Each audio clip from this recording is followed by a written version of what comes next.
All right, we are now officially live. Welcome everyone. Bienvenidos a todos los que están con nosotros. We are doing our Hangout on Air Impact Stories.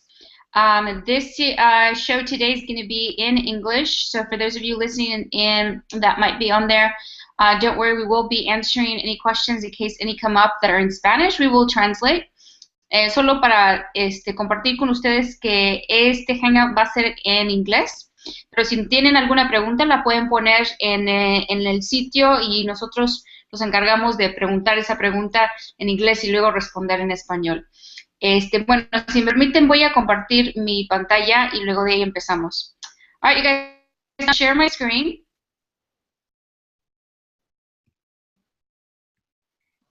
And now I'm going to jump over into the presentation. Yeah, that was fun. That's awesome. Yeah, I like it when it does that, actually. All right, so I'm pulling the presentation up on full screen mode. Brian, can you let me know if you can see my presentation? Yeah, it looks good. Okay, awesome. All right, well, pretty much already did the welcome, so glad everyone that's listening in the recording, or if you're there live, thanks for being here with us. Those of you on the recording, thanks for listening to our Hangout on Air. These are a series of impact stories, and well, my name is Monica Martinez, and I'm the Regional Director for Latin America for our team at Tech Team. And we've got our colleague Juan de Luca, who will be joining us here in just a little bit, and he oversees, he's working with professional development there in Mexico, and he should be joining us in a little bit. But I do want to go ahead and introduce our hosts for today. We've got Brian Hamm, who is the Director of Technology Integration for ASF, and he's got a couple of colleagues here with him as well. So I'm going to just go ahead and turn it over to him and have him introduce himself, and then have him pass it on to his colleagues as well. So let me go ahead and stop that and jump on over. We'll kick it off with Brian. Go for it. It's all yours. Okay. Hello, everybody watching and recording or live at home. My name is Brian Hamm, and I am fortunate enough to be the Director of Technology Integration at the American School Foundation of Monterrey, Mexico. And I have a great team that helps us kind of do innovative, creative learning with teachers and students and parents. Over here is Doug Frankish. He just joined us and popped in. He's our elementary tech integrationist, one of our team. He's been with the school for a long time, so he has a rich history in the region, and has gone from a classroom teacher to a tech integrationist over the last couple of years, and is doing some amazing things with open mind zones, maker spaces, breakout EDU, and whatnot. We also have Corey Austin, who is our middle school, high school tech integrationist, one of them, and he has a long history with the school as well, and has done some great things with student tech teams, with design thinking, as well as green teams, and he really is great with student agency, and so he'll be telling you some stories about that today. And myself, I come from Canada originally, as does Corey. Doug is American. We're missing Deanna. She is I think she'll be joining us shortly, Deanna Saldana. She's been with the school for a long time. She's our mama on the team, and she keeps everyone in check, and she's fantastic. She's an elementary tech integrationist, and she really does do a lot of amazing things here with students, with teachers, and has such a rich history with the school that she has that institutional knowledge that really allows us to build on a platform that she really built. So she's been a great asset to our team.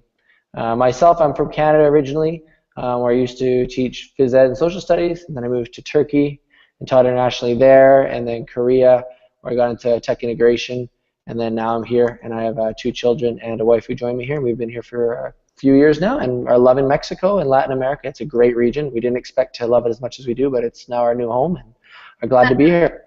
Yeah, it's hard not to, and I'm totally stuck on Corey's view he's got there.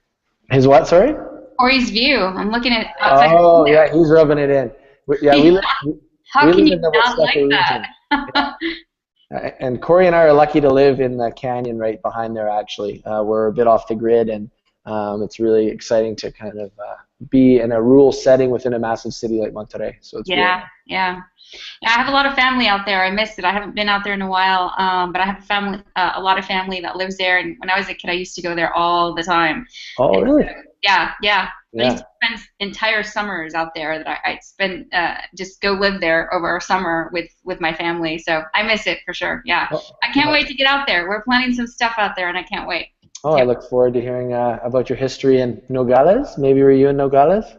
No, it was close to Revolución in Avenida de las Américas, Okay. right off of el Cerro de la Silla, Oh, where okay. my uncle lives. Yeah, yeah. Wonderful. Well, yeah, we look forward to having you out here. Yeah, yeah, for sure. All right, so let me go ahead. I'm just going to share my screen once more. I just want to show you, for those of you who might be watching, these are just sort of the questions that we're going to be addressing. We're just looking at a couple of questions in relation to what Brian and his team are going to be sharing with us. So we're looking to find out a little bit more about what your impact has been, what in the work that you've been doing there in Latin America and there at ASF.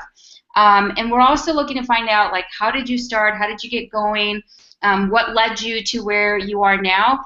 And of course, in the process of everything that you've done, you know, what's actually worked and hasn't worked. So if someone, for example, was looking to maybe start on a journey that's similar to what you've done, if you can shed light on some of those things that that had high success and the things to maybe avoid, like recommendations on things that they could do, then that would be great. And then what we'll do is we'll, towards the end, we'll wrap up with some Q&A and also sort of just talk about what's next on your list, or what are you guys thinking about as in terms of your 2.0 version of what you've been doing so far. So that's sort of what we're going to be looking at. So I'm going to go ahead and stop the slide presentation. And Brian, I'm going to turn it over to you and your crew. Take it away. Okay, so I think the first prompt you had there was, what's your impact? And I guess that was kind of a journey for us because we weren't sure what our impact was. Because just a little over 2 years ago, 3 of our 4-person team really at ASFM were all new to these kind of roles. So I came in new from Korea at Seoul Foreign School. Corey moved from the middle school science classroom into a tech integrationist role, and Doug moved from grade 4 into the tech integrationist role. And then we joined Deanna, who was one of a 2-man team previously since the rollout of the one-to-one program. So we were all really new to this role, and our role expanded greatly, and we started to figure out, well, what is our impact? And so we did a lot of kind of like researching and kind of even just, you know, following our gut and said, well, you know, to have an impact, we need to know our community. So we leveraged what we call our digital teachers. Luckily enough, our previous tech director with Corey launched an initiative called the Digital Teacher Program that came as a result of Corey's master's program, which kind of put in every grade level and content area a little like tech integrationist to help roll out the one-to-one program, kind of like alongside a team leader or a department head. And so we started leveraging them through the design process to go and interview users, whether it was teachers, students, administrators, so on and so forth, and interview the community to figure out what were their needs, you know, and just describe their kind of tech integration experience, because we were looking for, you know, where could we have the most impact. And 4 real key areas emerged for us, and that came as a result of, you know, loads of interviews, loads of kind of going through design charrettes, and we boiled down to really refocusing on, 1, really our support team. You know, what does that look like? How do we develop support in a blended fashion? 2, the redesign of our ASFM tech blog, which had gained much traffic, so how do we connect with people online? Creating I guess, a circle of tools. Teachers reported over and over again, there's too many tools. Like it's not choice, it's confusion. So we kind of went through that process, and Corey led that team. Digital teacher program development, they said we had this team, but really it was just like kind of sit and get and report fashion. And so Doug kind of overtook that and redesigned the DT program. And then Deanna redesigned how we kind of do PD at ASFM in regards to integration and blended learning, whether we send people out or bring people in or kind of develop online systems. So those project teams, really the redesign of our website, the redesign of our digital teacher program, the consolidation of our circle of tools, and the tech PD kind of led our at least a year, and then into these next couple years where we go with what we do and what impact we make. And we continue to get feedback from the users throughout that process. So in those 4 project teams, we had, you know, a tech integrationist leader and a team of DTs that kind of executed that project. So it was really nice because we got to work nursery through 12. If you're not familiar with campus, we're a 2,400 student campus that exists on kind of 2 different big buildings of, you know, 1,200 student blocks. And then really there's kind of any sort of collaboration there hadn't been between faculty of this manner. So it was really nice to kind of execute these projects as an N through 12 team. Many of our DTs are alumni or parents or expats, so it's a really nice diverse group. And so yeah, maybe I'll turn it over to, well, I'm trying to think of the first one to talk about, maybe Corey, because that was really something that laid the foundation for a lot of growth in our first year, was focus on, you know, our circle of tools. And he kind of brought that up. But you know, I know that there's definitely going to be a lot of interest in that particular topic because I get asked all the time, like, how are people handling the, just how there's so many tools out there, right? Like, how are people handling that? Yeah, so I'll pass it over to Corey, and he can talk you through that. I don't know if he'll screen share anything, but he knows. He's kind of the expert on that project team. So Corey, you can kind of talk us through that.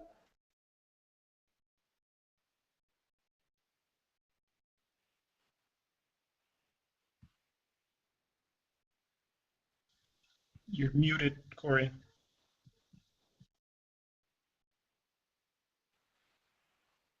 I had another one open there. You can hear me now? Yeah, fine. All right, so I'll do some screen sharing. If you want me, I can show you kind of how we define our circle of tools. But yeah, as Brian was saying, it was when we first got together as a team, one of the things we wanted to do is just lay out all the tools that we had going on N through 12. So we just kind of brainstormed, wrote everything down on the wall. And we looked at it ourselves, and we kind of came to the conclusion that we just had way too many tools. So as a team of myself and a few digital teachers, we went around and interviewed the teachers, making sure that we covered all the tools that teachers were using.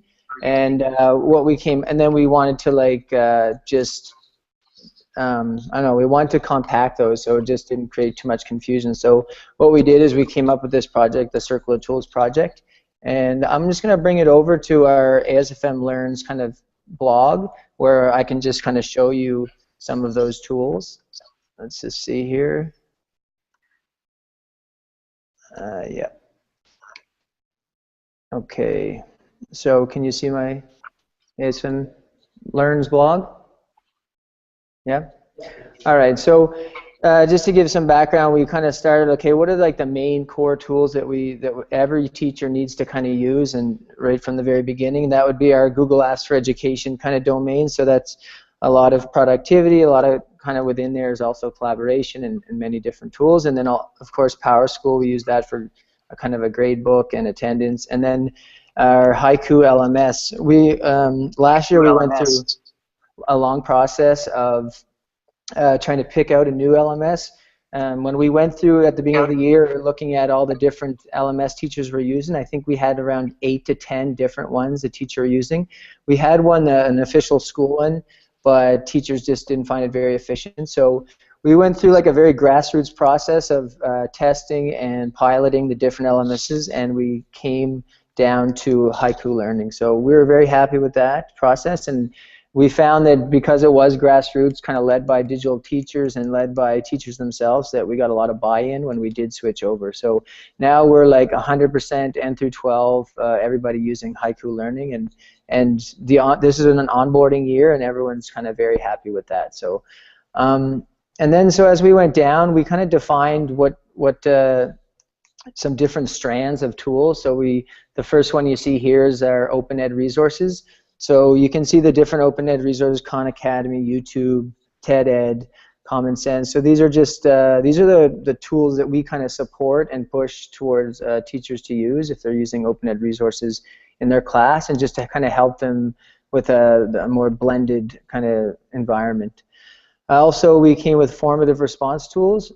These are pretty important for giving teachers and students quick feedback so they can kind of redirect their lessons. So we thought after interviewing teachers, these were the big ones that came up. So Turnitin, Today's Meet, Socrative, Google Forms, and then some of the younger elementary ones, Learning A to Z and IXL. Then we came up with our collaboration tools that that the teachers are using on a daily basis, and so a lot of these you can see is within the Google Apps for Education domain. A little bit of Skype in there, and Google Hangouts like we're using right now. And then our next one is our PLN. So we encourage teachers to be on Twitter and to be active and to have their students active on Twitter, Skype in the classroom, YouTube, and Google+. And that's pretty much our kind of circle of tools. So we kind of share this out to teachers and make sure that they're aware of them, and just so that we can kind of limit the confusion of tools that they use. So it was a good process. It took a while, but I think teachers are happy to know that, like, hey, these are the tools we support. If teachers come to us with tools outside this, we say, you know, it's okay to use them, but just so you know, like, these are the ones we use daily. These are the ones that we support as a TI team. But we're very open to, like, teachers piloting or experimenting. But to just ease the confusion, this is what we recommend. And I think that's it. I don't know if anyone wants to jump in there. Corey, I have a question. Okay. Yes.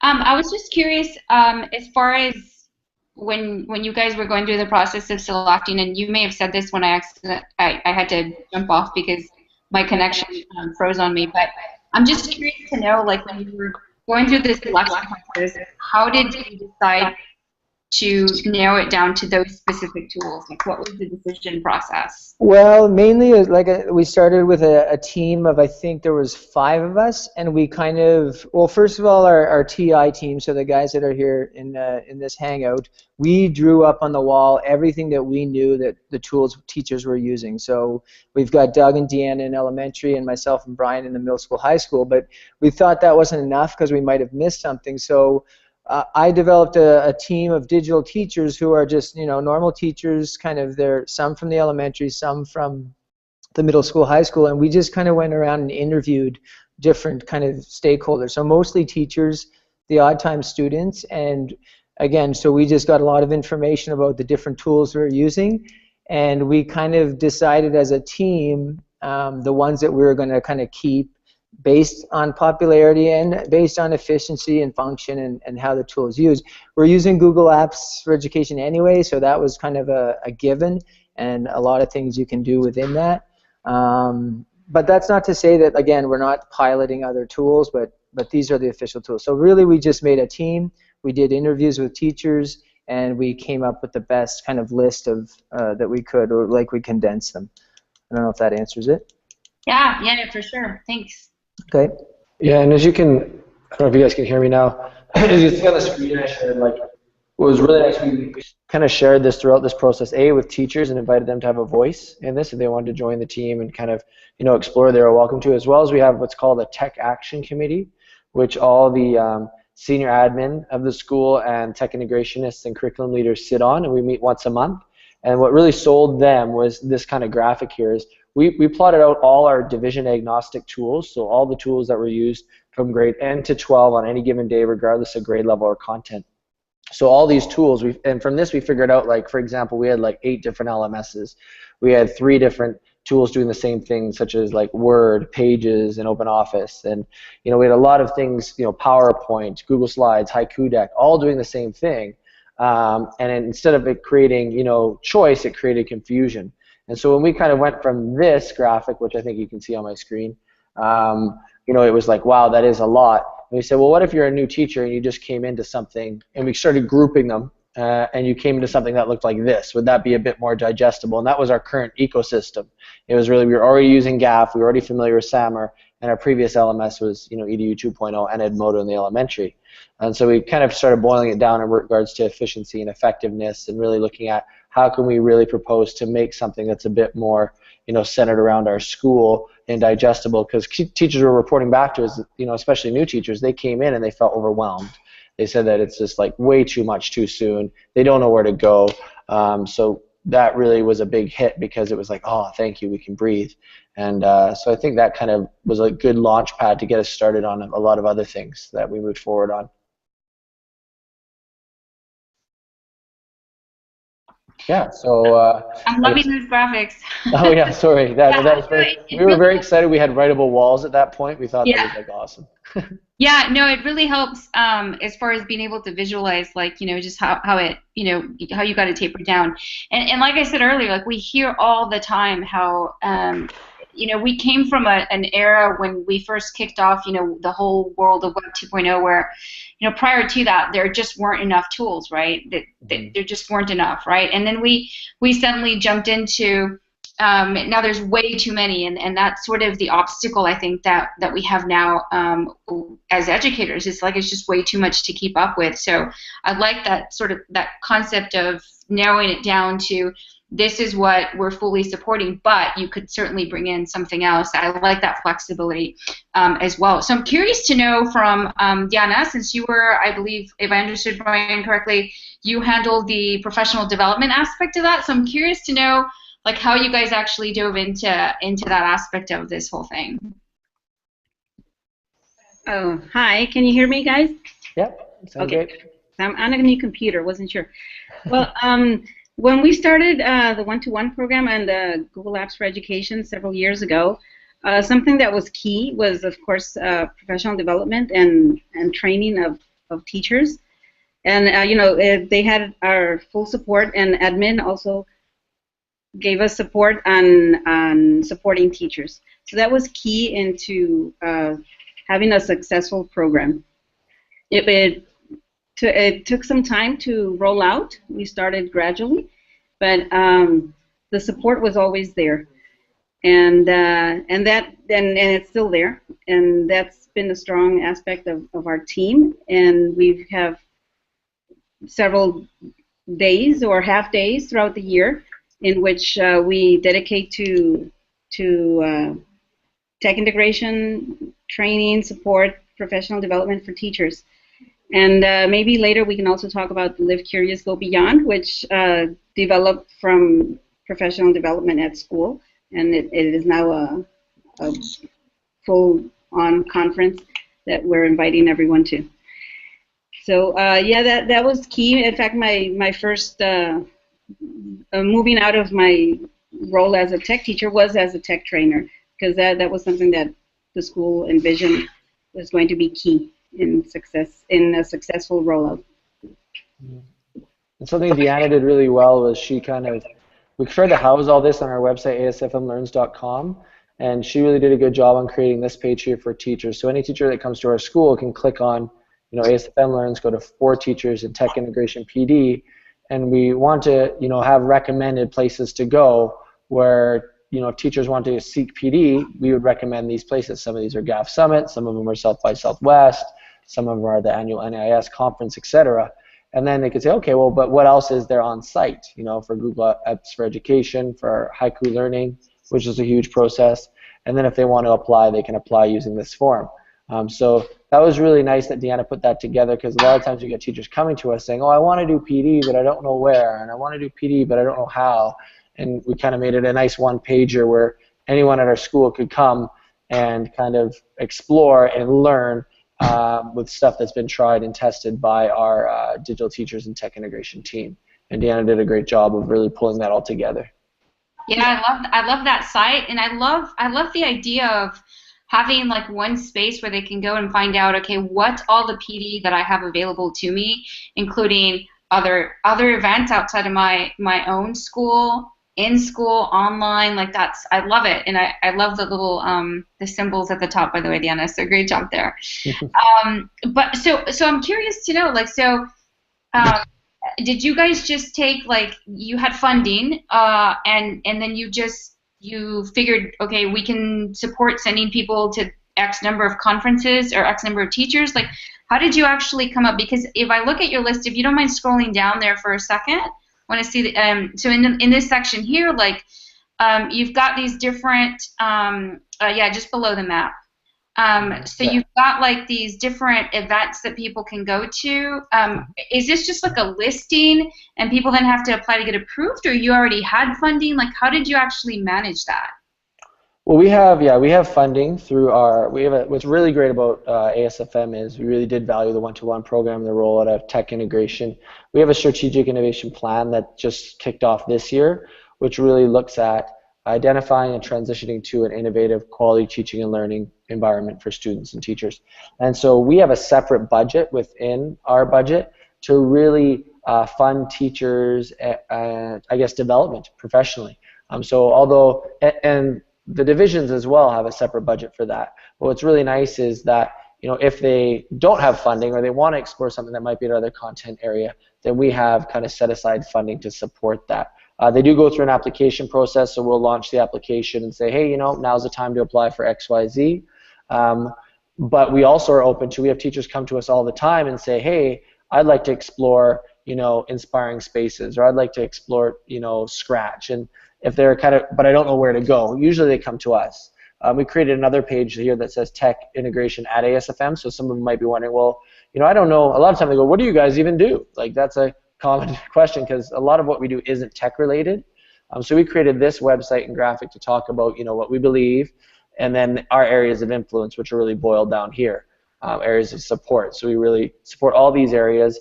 And so anytime innovative pilots is quite broad, so we'll have teachers that come to us for mindfulness training, for project-based learning training, you name it, we've had applications for it. And we work with the divisions to send people on those trips, which is really nice.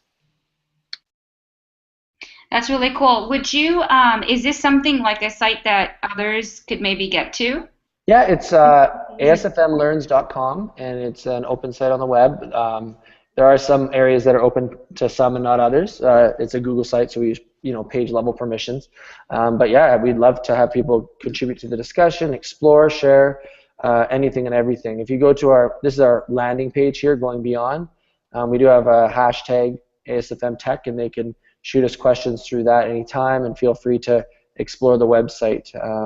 We do various, like, you know, content goes on here minimum of 3 times a week, new content, and so we're always posting new stuff, and it's developed by, you know, all educators in a lot of ways, but really it's been our digital teachers and our tech integrationists for the most part. So this year alone we've published over, I think we're at over 50 articles, 54 articles by, you know, more than 20 contributors, which is really nice. And this is our first year of really launching the site. That's awesome. And just out of curiosity, because I know that, you know, when other schools try to do something like this, you're talking about having, you know, obviously a lot of support. You have your team, but you just mentioned having like 20 contributors. Where did those contributors come from? Well, so that's a good transition. That was my project. I led the redesign of the asfmtech.org website. And you can look at that previous website, and it was a really good website for hosting resources for the rollout of the one-to-one program. And that was some of the feedback we got, was people were like, a lot of people hadn't gone to it, or it wasn't collaborative, or you know, we had it in WordPress, and some teachers found that wasn't easy to use, etc. So my team really looked at, you know, what's out there for edublogs, like where do we go when we want to learn something. So we looked at Edutopia, we looked at, you name it, we looked at them all. Edudemic, we looked at, you know, even the EdTech team sites. Everywhere we went for resources, and tried to design a website like that for our educators. And we tried redesigning the WordPress, and it didn't work, but we landed on a Google site because it embedded our circle of tools seamlessly. It allowed them to use tools and refine skills and tools that they're going to use at school every day. And they found, like, you know what, this is something that we need a voice to have. So we do have our official school website, which is kind of like, we call it the showroom, right? So if you're going to buy a Porsche, you know, you go to the showroom. But this is really the garage of where teachers really do kind of interact with each other, share, and it's not meant to be a selling site, but if you want to know what's going on in the school, you can go here and look at, you know, what's being said on Twitter, you know, what's being written in our blog, and we're getting more and more teachers on board. Next year, we're encouraging all our teachers to have a public-facing e-portfolio and link it to this site, and that's something that we're really going to be encouraging a lot more heavily, as well as getting more content from our different departments in the school. But so far it's been a hit. We get thousands of views. I think we're approaching 10,000 views for the year. Our first couple months we were getting, you know, quite high viewership, and so it has been nice. It is going beyond ASFM, and that's kind of our giving back piece as well. So one of the biggest challenges, you were talking about how teachers are now becoming more and more active. That's definitely always a big challenge in obviously giving them, you know, that one more thing that we're asking of them. So I'm curious to hear from you, like, how did you approach that? What were sort of the things that worked and things that maybe didn't work? I don't know. Do anyone else want to chime in? I could. From us, it's really we embraced. I'll talk about one concept, and then the other. I'll pass it on to Corey or Deanna or Doug from the other divisions. But when we started, we really approached this from a motivation 3.0 standpoint. Like we really bought into Daniel Pink's concept of, you know, giving people autonomy, mastery, and purpose, and opportunities to collaborate. So we really haven't mandated anything. It's really been, you know, the digital teachers all have their own blog on here, so it's almost like public shaming. If you click on digital teachers, we kind of created a blog for all of them within the site. And so you can go on here and you can click on any one of them, and some of them have no content and some of them have more content. So right now it's in transition because we're bringing in all our new kind of digital teachers, but you can click on any one of them and then we pull the kind of host content, the content we like, to the main page. One of the pieces of feedback we got was, you know, from department heads and admin was, well, who are the digital teachers? We don't even know who they are. They have a list in a spreadsheet somewhere. And so we created a space for them where they could find out about the digital teachers. And so some teachers have really taken it and gone and created videos and blogs, while others haven't. And so in our first rollout year, we really just wanted to give them an opportunity to have a voice, and we didn't mandate anything. And I've been pretty impressed with the results so far. I don't know if anyone else wants to chime in with some of the other strategies. I know we've tried a couple lately, and we've had some results from them. Doug, Deanna, Corey? Yeah, I'll say something. Yeah, can you hear me now? Yes. Okay, yeah, I think one of the things that worked for us is working closely with some of those digital teachers just as kind of a tech coach or a mentor, and just working together through some projects. So for example, one experience I had with a teacher who really kind of took the lead on using Alex, the math program. So we'd meet weekly and just kind of come up with a plan to how to best use Alex in the classroom. And then as she's going through that, it's like, oh, well, maybe you should create a presentation and share that with teachers, or, oh, maybe you should make a blog post about that, and just kind of like encouraging them to do things that they're doing well already, and that's just kind of been feeding our site. So teachers just kind of being keen and just encouraging here and there, and then all of a sudden you have, you know, 50 blog posts at the end of the year. So it's just been, I guess, just making that relationship and encouraging some of their passions, the things they're doing well anyway, and just going from there. So I don't know if anyone else wants to comment, but that's kind of been my experience with it. Well, I can tell you that at least in elementary, during our digital teacher meetings, and Doug can also talk about this, we've been encouraging teachers to blog. So some, you know, say, well, I don't know what to say, I don't have anything to say. So we've been encouraging them to, giving them a few prompts so they can get started. And some have taken that lead, and they say, oh, I did this in my class, I'm going to talk about this. What do you think? Well, of course, go ahead.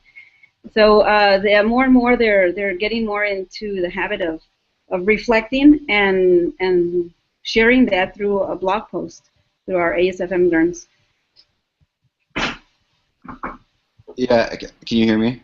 Mm-hmm. Okay. I'd say another component of that is because it started off, especially last year, it started, I think, with a lot of us being the primary bloggers. So we run into a teacher's room and see something amazing, and they didn't have a platform to write or to reflect on that, so we kind of do that for them.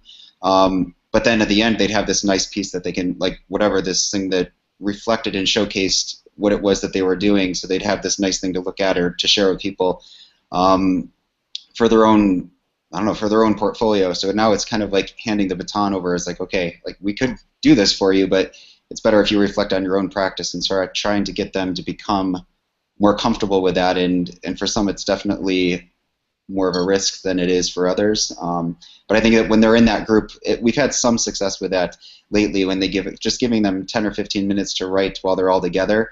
Sometimes they're all of them like we don't want to do this, but they're all sitting there through it. And I think the support, just physically being in the same room, is kind of nice. They're all in it together, and so I think that the attitude is starting to change. When you say give them 10 to 15 minutes to do it, are you talking about when you have them like at a PD session, or when does that actually occur? Yeah, we meet with our digital teachers every other week for about 45 minutes. The MSHS meets in the afternoon, and we meet with ours at 7 a.m. And so they come in, and whatever it starts with, we usually try to start them off with something active, something digital that'll either expose them to a new tool or to a new practice, and just to kind of get them energized or motivated. And then but lately we've been having them blog instead, and sometimes say, hey, if you have this blog post done before you come in, feel free to come 15 minutes later, because we're going to devote the first 10 or 15 minutes to that. So it might encourage them to get it done ahead of time. But yeah, we've got time dedicated to meet with those teachers. That's really good, because obviously one of the biggest complaints has just been, or that we hear a lot in professional development, or even when we're asking people and encouraging people to do things like this, is that they say, I don't have time, or that's an extra something that now it's being put on my plate. So I'm curious to find out just one more thing about that, because I find this really interesting. I love the fact that you guys, I almost see this sort of like a magic formula, and that's create a platform that's easy to use, so that they could actually go in there and very easily post, so it doesn't require a lot of knowledge on knowing how to use yet another tool. Because obviously, I think had you just told them, okay, create a blogger and go blog, you would have had a very low percentage of success rate if you would have just thrown them in there like that, versus from what I saw on the site, you created a Google site with what looked like an announcement page. Is that correct? I think that's what I picked up from what I saw when Brian was showing that, which to me is a great formula for success, because you're already creating the platform and you're using a very, very simple feature, which as you guys took on as one of the cool things about sites, is having that page level permissions, where they're only messing with that one page and they can't mess everything else up, right? Which is sometimes, I think, the fear of letting people have access to stuff. And I love this building in time for them to do it when you have them, because you're giving them that time that they otherwise may not actually find time to do. And I know that people who really enjoy it and love it, and I mean, they'll run with it and they'll blog on their own time, and some won't. Someone will only do it when you have them there and you've dedicated some time for doing that. So I think that was really smart. And I would encourage those that are listening and thinking of doing something similar, that you would definitely consider something like this, because it's obviously proven to be effective with you guys over at ASFM. But I think it's just a really great platform, especially if you are already using Google Apps. I think it becomes a great way to model the use of those tools. So yeah, I think that was really great. Yeah. Sorry. Something that we wanted to kind of, again, was when we were looking at impact. Hey Brian, can you share your face? Oh, sure. Yeah, you want to see my face? That's flattering. So something else we kind of that came out of this whole process was, looking at everything that we'd previously done. Like you get those comments in education a lot. It's like it's always happened this way. Every time we got a chance to try something new, we really jumped in with both feet. And an example of this was, the development of our Live Curious, Go Beyond conference. It really was just a half-day Friday that we got once a year when the high school had MUN hosted, so students were let out and the teachers would have a half-day PD day. And the admin kind of said, well, yeah, you guys usually you do speed geeking, this and that. And so we said, okay, well, we'll try it and see what happens. In the first year, we ran it conference style and really tried to put a theme behind it, and even have swag for teachers and a meal, and had all the DTs present. So our DTs really did present most of the sessions, actually all the sessions the first year. And it was, the feedback was amazing. We went from, having days where it was good and they did enjoy it when we had speed geeking sessions, or you had, tech PD, just an event that they really did say, had 80% approval rate. And then it was so good, the second year, the admin said, well, instead of having it as a half day, how about we have it as a 2-day event and open it up to the community. So in 2016, we did that in February to see what could happen. And what ended up happening was we had over 350 attendees from over 16 different schools, and we were a official Tri-Association conference, and the EdTech team was great in supporting us as well, with some people that came and presented. And it really, our goal was to build community.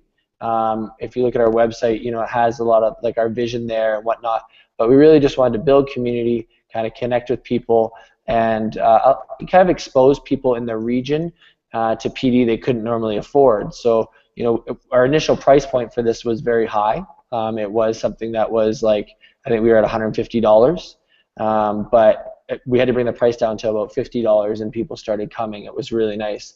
And I think the feedback jumped from 80-something% as a highly valuable PD experience to over 90%.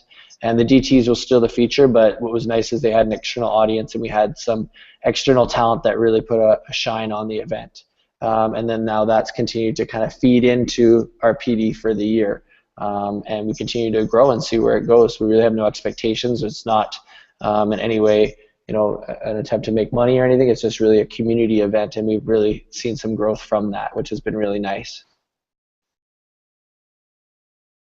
That's awesome, Brian. I did actually hear from quite a few people that went to that conference, and they said that they really enjoyed it. So congrats to you and your team on that.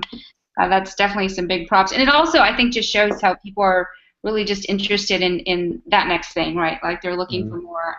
So that was pretty awesome. So you've already talked about I think all 4 points that you had mentioned initially. I don't know if there was anything that was missed, but I'm curious to find out what's next. Like, what's your 2.0? You had mentioned earlier teacher e-portfolios kind of as a next step. If you could just kind of tell us a little bit about what that 2.0 is going to be for you guys.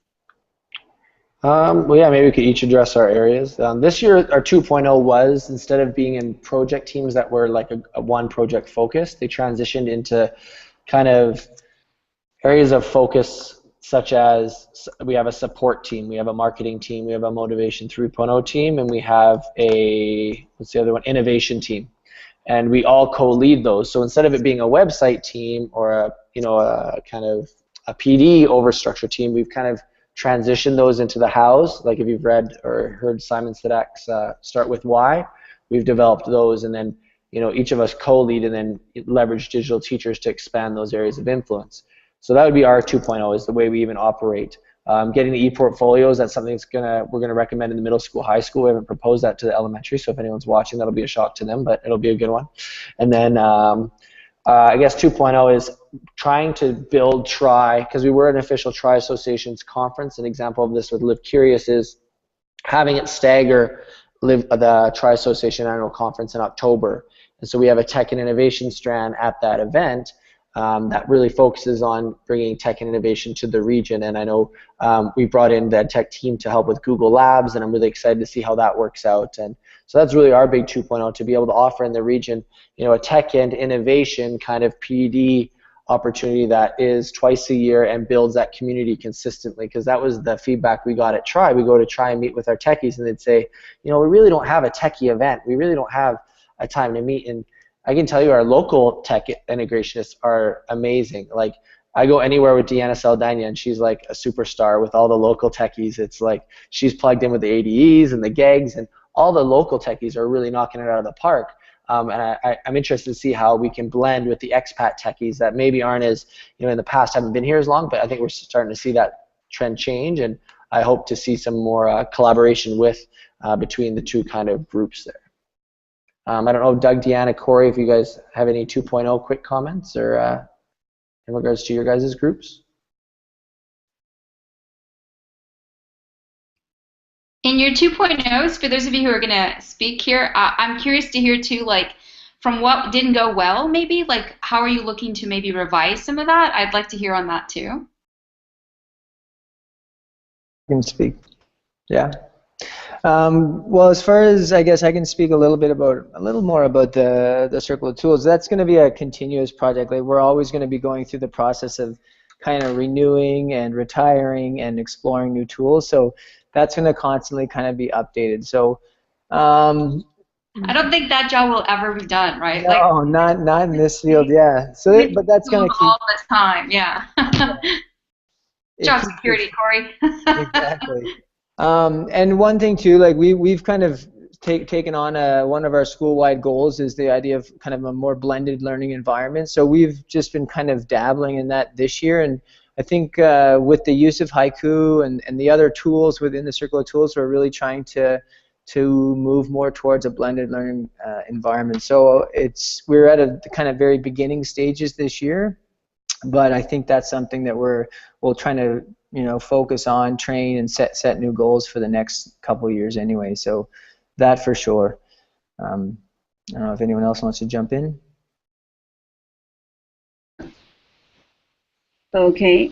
Well, one thing that we were working on, that Corey and I were working on the support team, that the 4 big teams that Brian just mentioned, and we have already some plans maybe to improve this next year to get more teachers wanting to go further and look for other PD options. Something that we're trying to promote in our school, especially with our digital teachers, but hopefully more leaders or other teachers will get on board, is having them take the Google Educator Level 1 and Level 2 tests. We think that's a valuable professional development opportunity, especially as we're a Google Apps for Education school. So we're going to be encouraging that more next year, and finding a way to make our PD offers or options more visible for the rest of the ASFM community. There.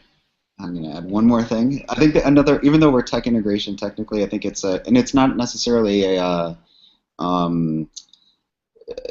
like a project team that we have going, but it's to try to break down the barrier of just that we're only dealing with technology, but that we're also like dealing with learning in general. So I'd say that's something that is a continual, I don't know, I'd say it's a battle, but it's like a continual conversation or a continual barrier we're trying to break.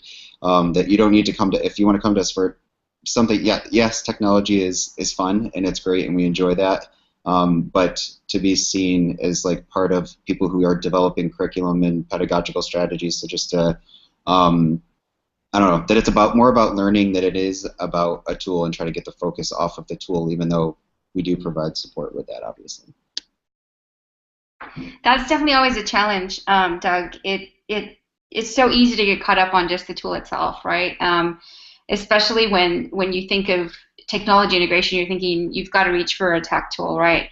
But I agree, and I think working towards that is really kind of the movement now, and moving in that direction is so important. So it's great to see that that's definitely a part of your 2.0 goals. Yeah. All right, guys. Any final thoughts? I could add one thing, I guess. One small team that we left out. Doug and I have been working on we call it the innovation team, and I guess kind of a goal for I think both campuses, certainly over here, is developing a more student tech team. We've got a great office here that's kind of in the middle of campus, and it's just packed, like before school, middle school, after school, at all times. And we have some, like, kids are playing with Makey, they're teaching themselves how to program, they're 3D printing. So they're doing a lot of cool things, and it's just all in their own time and outside of class. So next year, we're definitely planning on developing a team kind of within these students, and we're already looking at taking part in some robotics competitions and things like that. So innovation, well, not just with teachers and teaching, but definitely with a team of students and following their interests and supporting them in that. I think that's definitely an area of growth or something that I want to focus on, or we do as a team. So thought that was worth mentioning. And if you guys at your school have a group of students that are interested, it'd be great to like team up with or share ideas or whatever. But yeah, that was my last point. Thanks, Corey. Yeah, that's awesome. So two things that I want to make sure that people who are either right now listening or are getting this from the recording, it was, and correct me if I'm wrong here, but asfmlearns.com, right? Is this that you guys have built, which I think is just such a great example of having a platform that can help create a community within your school where they're empowered and have that knowledge and can share. So I really love that. So that was one. Two, of course, just another shout out to the Live Curious Go Beyond conference that I'm sure at some point you'll have dates and all that kind of good stuff for year 3. So please let us know about that, and we'll definitely promote that. And I love what Corey just said. Like, I think that's the other piece of the puzzle where we don't necessarily have to separate like that student aspect of it from teacher professional development in overall, right? Like those two worlds I think can become to merge together, and where this is truly all about just learning and evolving together, as opposed to there's a student, there's a teacher, and so I love what you guys are already doing with the students. It'd be interesting to see if you began to mesh that with the teachers, how that would turn out. All right, you guys, well, thank you for everything here. I'm going to switch over to my screen just to wrap up. Give me 1 second here. All right, so I just have a couple of quick little things. So there's the link once again. Let me pull this up on full screen mode. So asfmlearns.com. Thanks for sharing that link. And so I just want to mention to everyone, if you're ever looking for more of these or looking to share things, resources with educators in Latin America, we do have a hashtag LatAm Impact that we've started using, and so we'd love to hear some of the stuff that you're doing and resources that you're sharing. Use that hashtag, and we'll be able to find it there and retweet and all that kind of good stuff. We do also have a community site. You go to edtech.team/LatAm Impact. We've started this community recently, and we are going to be adding all of our activity there, all these hangouts and so forth. And so if you're looking to connect with us, that would be a really good way via that particular community. And I do want to point out that we're definitely going to continue these hangouts on air and hearing more about educators throughout Latin America and their impact stories. We're going to add to the mix hangouts on air that are around web tools, so different resources that are out there. And so we're going to add these short, quick little hangout, not necessarily a how-to, but more of the resource, the tool, and how you would use it in the classroom. So not so much how to use that tool, but the way in which it can be implemented into the classroom. We will, of course, share resources for how to use the tool for those that might need that as well. So look out for those. Those will be coming soon. We're excited about starting that particular series. And then I did want to mention, once again, we still have the LatAm Impact Story competition going on. So if you actually go to the community site, you can simply just share your story with us, whether it be via photos with written text like a narrative. You can also add a video and share it that way. And then invite your peers to the community and ask them to go check out your story and plus their favorites. And we're going to be selecting winners. We've already had a couple of winners that have received a cardboard. And so if you're interested in receiving, not necessarily that one, we have some other ones. And in fact, we just got some branded with the EdTech Team logo on them too. So we're giving away cardboards to some of the folks that share their stories. So we're just looking to hear more from you guys. And you could possibly win a cardboard. All right, so if you're interested in sharing your story and telling us more about what you're doing in your area, in your community, and in your school, please shoot me an email at monica@edtechteam.com, and I'd love to chat with you about the possibility of having you on one of these hangouts on air.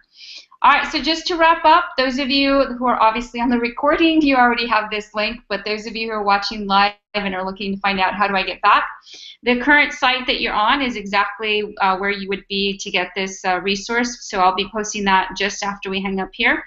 But for those who are just sort of looking for it and found this recording somewhere and you want the presentation materials, I will be dropping it onto that link that you see on your screen. All right, so let me go ahead and stop the recording here. All right, everyone, thank you so much. Everyone who's either live or on the recording, we truly appreciate your time.